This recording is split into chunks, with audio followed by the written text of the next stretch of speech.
What's up, everyone? Today we're going to be working on the heads for the V10.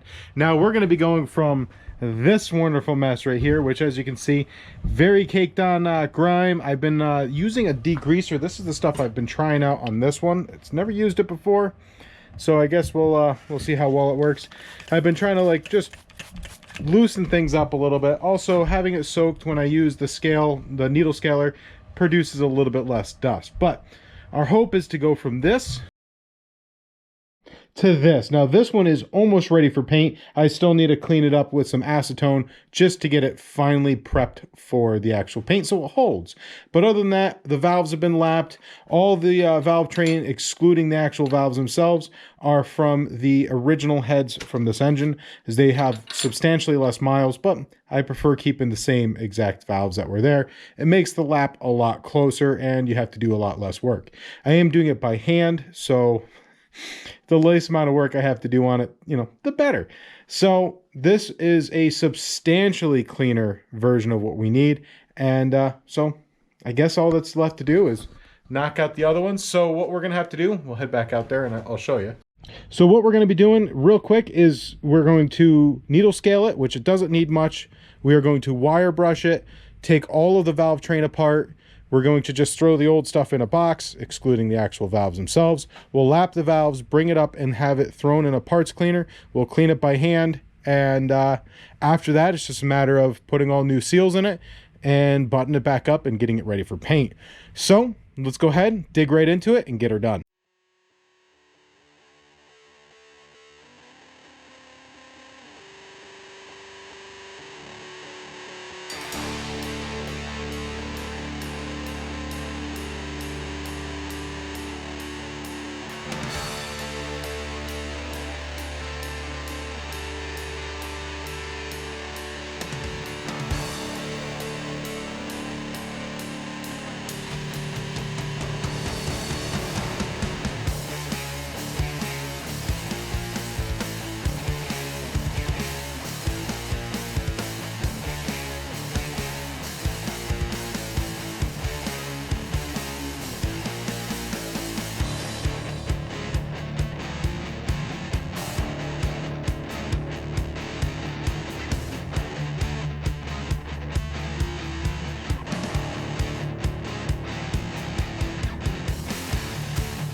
So the old-fashioned scrape, got a little bit into that today. Got all that all worked off on the back side, on the head. We have a box full of parts for the next piece of modern art that I make, which I don't, so basically a box of junk. So we're going to take all these old pieces in the garbage. Now, here's a thing I want to really show. You can see this was a brand new mask today, and I highly recommend wearing these things. The surgical masks don't do them a good job at all. So make sure you get a nice N95 mask or something. I know they're very hard to get nowadays, trust me. Being a contractor as well, it's very important to be able to make sure that this doesn't go inside your lungs. I know a lot of people like to be like, oh, manly, don't need safety, but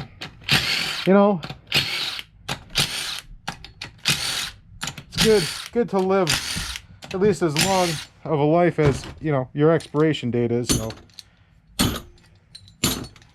anyways, this is how I like to remove them. Now obviously you're going to want to use something like I thought I had a valve springs compression. Oh, it's probably inside where I'm actually doing all the lapping, but nice socket, good hold, hit just like that.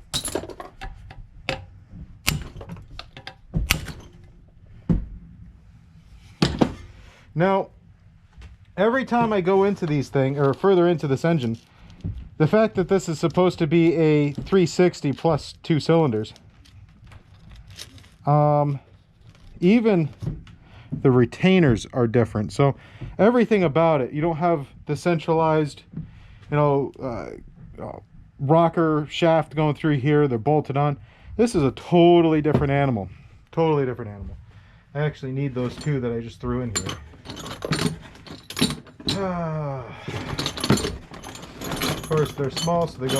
Oh, no, they got caught right there. Cool. So, we want to hold on to these retainers. One of them fell down below here. No, we don't want to throw away these valves. We are going to reuse these valves. But we want to also hold on to these guys right here, which I need to find a little cup. There we go. That'll work. Again, if you want to stick something underneath there like a glove or something, that would work really well to, you know, make it a little bit easier to whack them off. But as you can see, they're coming off. Ooh, that one's caked right on there. Change your oil, guys. Not a big hard concept. Change oil. 5,000 miles. I don't care if they say 10,000 miles, 5,000 miles. One of these times I'll throw this in there and I'll be like, where did it go? See how much easier it is to pull them apart like this? Now, these things can go flying, so keep an eye on them.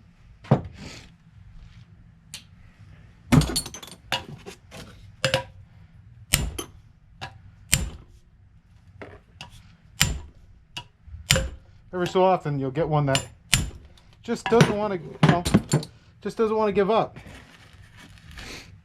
I'm sorry if you guys can't hear me. I made one heck of a dust storm in here.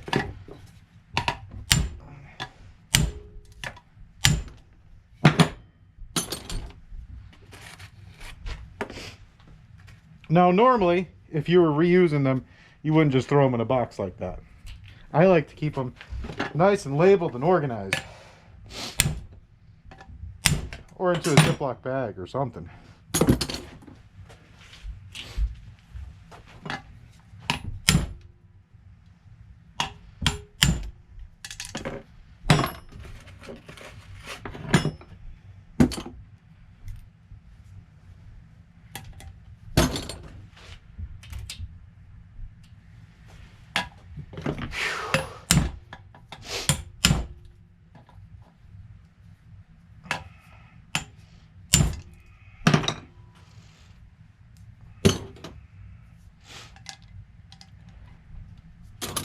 All right, that's simple.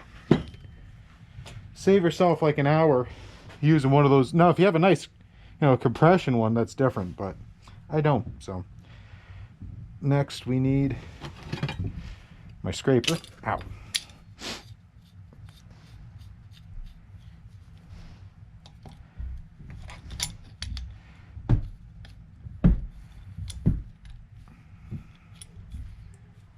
You only want to grab it by a little bit. You don't need it to crush. Just need it to do the grab. I'm going to flip this on the intake side here.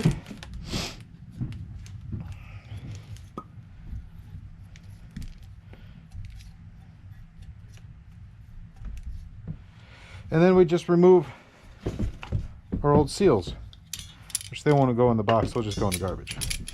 All right, let me go ahead, set these off to the side so I don't like lose track of where they're going. Clean off the inside of the actual ports, and we'll start lapping them and then get this up to get properly cleaned. Now the next step is going to be just running a little bit of this compound on the actual valves themselves. Clean them up. The other head was actually in pretty good shape, and I'm assuming these guys are as well. As you can see, we pull this guy out. We have a nice shiny surface there and more just carbon buildup. So we'll clean up the carbon buildup and just do a quick lap job on all of these things to make sure that they're ready to go. And then we'll go ahead and clean the actual valves ourselves and get the head down to my buddy's house, who has a really nice solvent-based parts cleaner. Nothing crazy where you put it in there and it bakes it all up and everything. Just something that you can have in your own home. But definitely recommend that instead of trying to scrub all this stuff out with, you know, a brush and maybe some gasoline or parts cleaner. You want to go above and beyond.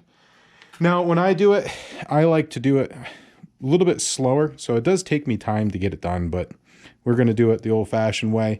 When I put it in, and I'll show you a little bit later after I clean this up, because I got the compound on it. We're going to do a little bit of compound on the face. We're going to turn it around once, and then we'll roll it 180 degrees. And we'll do that, and I'll show you what it sounds like. That's what you're going to be listening to. I prefer doing it this way because you get a really good, listen of what's going on, as opposed to the drill where you really aren't in control of it. And that's one of the things I don't like. So let's clean this up and get it ready for the valve job. So I prefer a nice little applicator like this.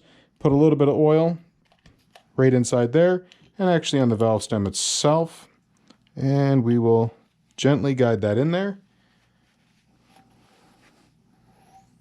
like so, and pop it out a tiny bit. Get a little bit of this on here, like so. Don't need a lot. And then clean this surface off, and then if you have some WD-40, I find that works well, but apparently I don't. That's not meant for that. Clean this off, push that back in. Clean that surface off, and we'll put a little bit of 10W30 on that, or 5W30. 10W30? I don't know, whatever I have in that. And then 360, 180. Now you can hear it grinding, and what you're listening for is for it to get silent. Until you get it silent, try to keep it from coming out.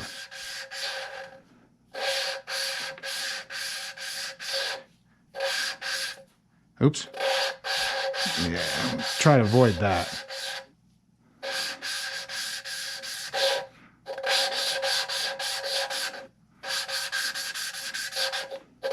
And then once it starts getting silent, you just lift it up ever so slightly, like that much, just so it can suck the compound back in, and it starts from scratch.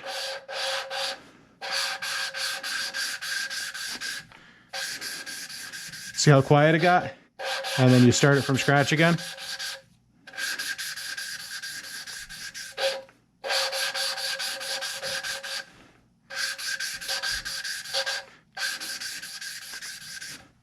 This is how I do it. I know there's a lot of other ways. You can put a vacuum hose on the backside and then work it the same way with the drill. You can use it with the drill just right onto it. You could bring it down to a machine shop, but I find this is a pretty efficient way of doing it. It's not the quickest. It will take a very long time, but it's definitely the way I prefer doing it. So let me go through, do all these, and we'll be back as we bring this up to get it cleaned. Now, something I did forget to mention, if you're doing something a lot more aggressive than just a quick resurface, if you have pitting and stuff like that, I highly recommend you have something like a bluing agent, so you can actually, when it's all done, you can put it in there and you can do a quick once around and see what kind of surface is being left over. If it's nice and shiny, you're good to go. You can also then take a caliper. You can measure how big of a space, make sure that's within tolerances, because you don't want it to be too far in. Worst case scenario, you may have to replace the seats and the actual valves themselves. So that's just something I forgot to mention to you guys. All right, guys, next step, parts cleaner.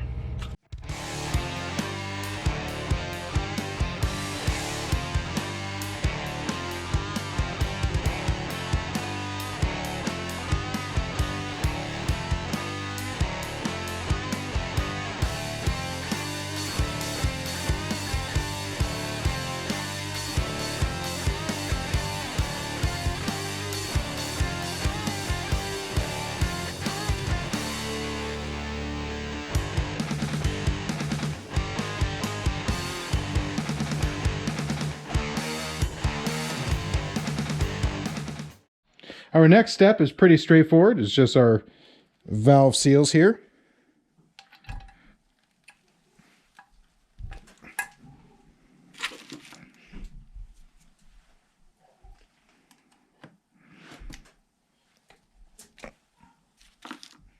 And once these are on, we'll go ahead and put our springs back on, our rockers, and we'll land it on the actual block itself and prep it for paint.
Though I wasn't expecting to get this far into this engine, I gotta say, I'm happy that we've gotten this far so quickly.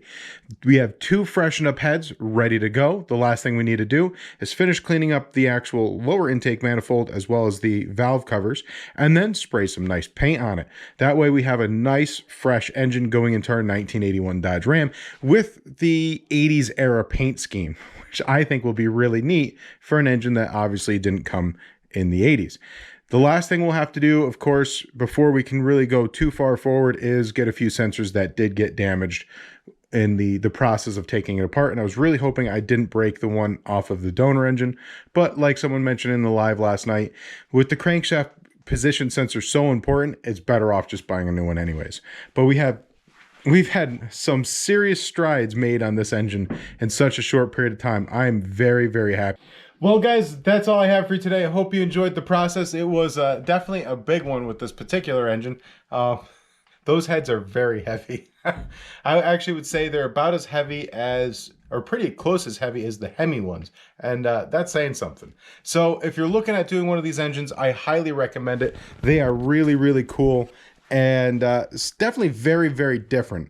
So if you like this content, make sure you hit that subscribe button, hit the thumbs up down below, and as always, remember, keep your shiny side up, and God bless.